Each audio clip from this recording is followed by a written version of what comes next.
So while I walk up to what I'm going to photograph tonight, let me tell you why I upgraded to the Z5.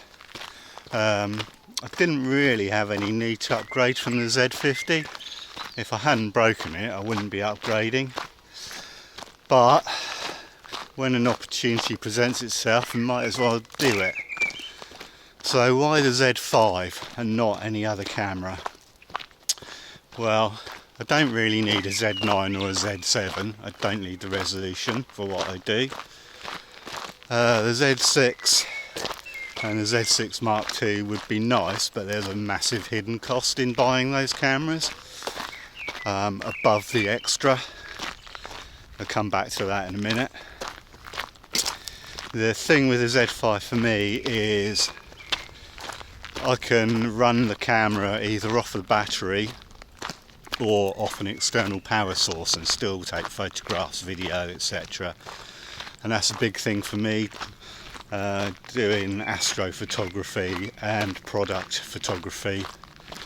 In particular, I can charge it and get through an entire day shooting without having to buy loads of expensive batteries.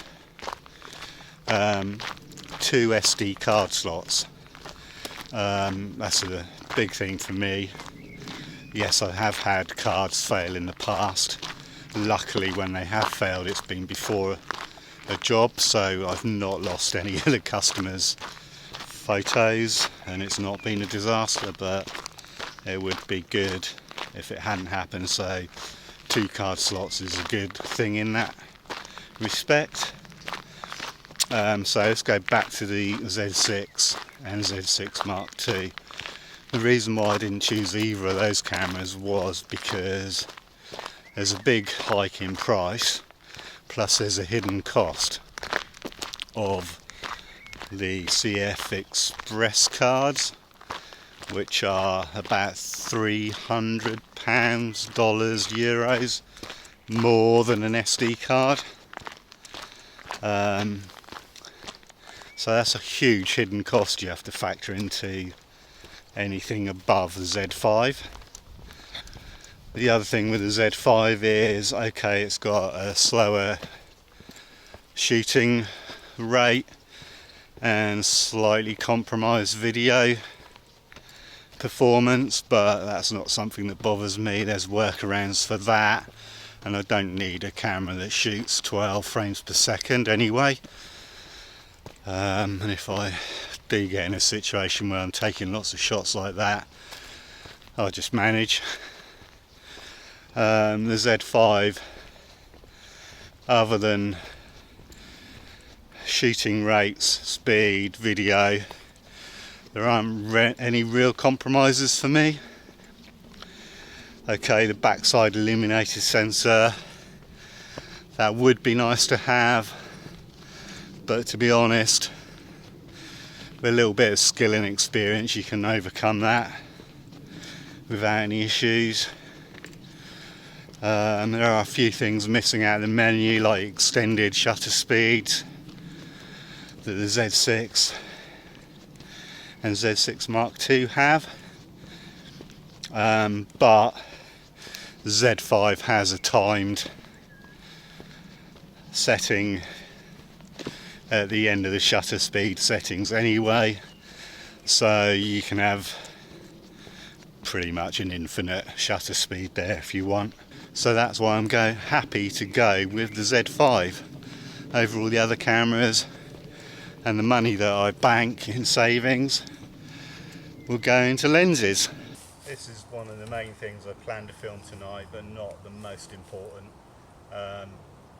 It's not the main event, it's further up the hill in the forest. Once I've got some photographs of that, I'll come back and film this old mining cart here.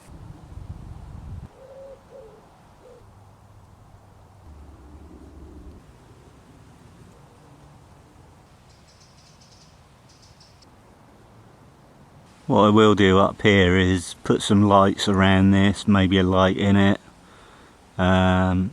Probably go up the footpath a little way and light up there.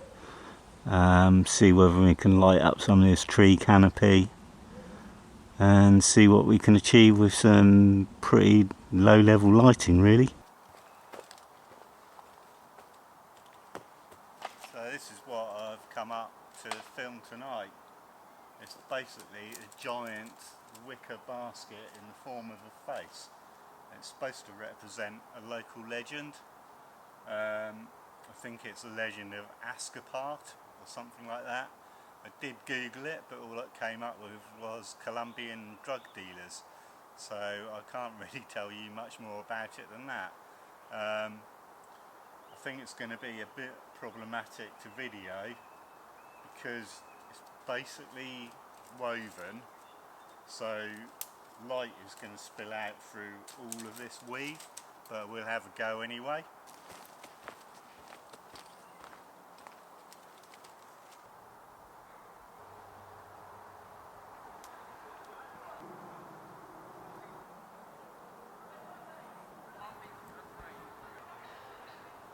The sunlight coming through the trees is absolutely beautiful at the moment, so I thought I'd use some time up taking some photographs of these beech tree leaves, just to pass a bit of time.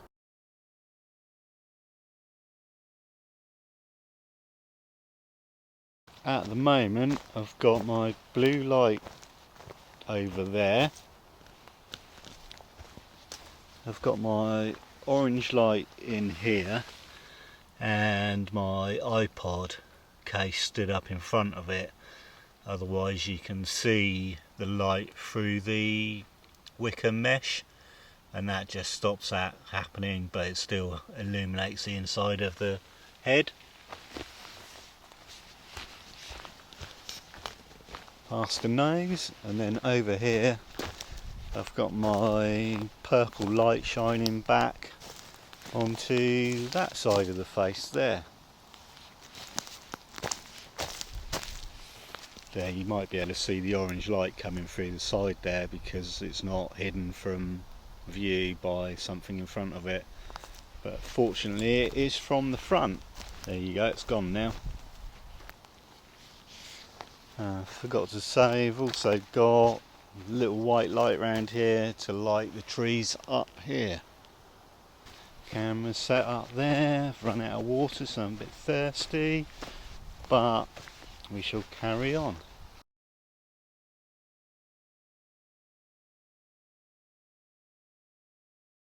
I'm back at the old mine cart thing now. We're going to do some photos here, bit of light painting, and see what we can come up with. I'm just going to try a few different angles, so let's have a play. Right, I've got my camera set up here. We've got a purple light there, an orange light in there, and a blue light round there, all hidden from view. And then I'm gonna run up behind that tree and shine a light around to lighten up everything else, do a bit of light painting with that and see what that comes out like.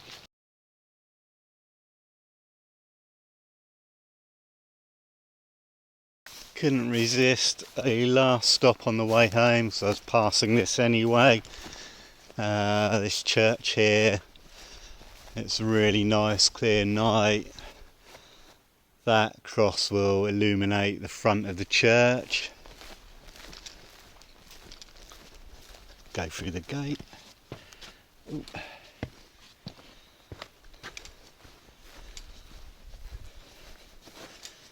I've put my little orange light down there. A purple light over there behind the bush.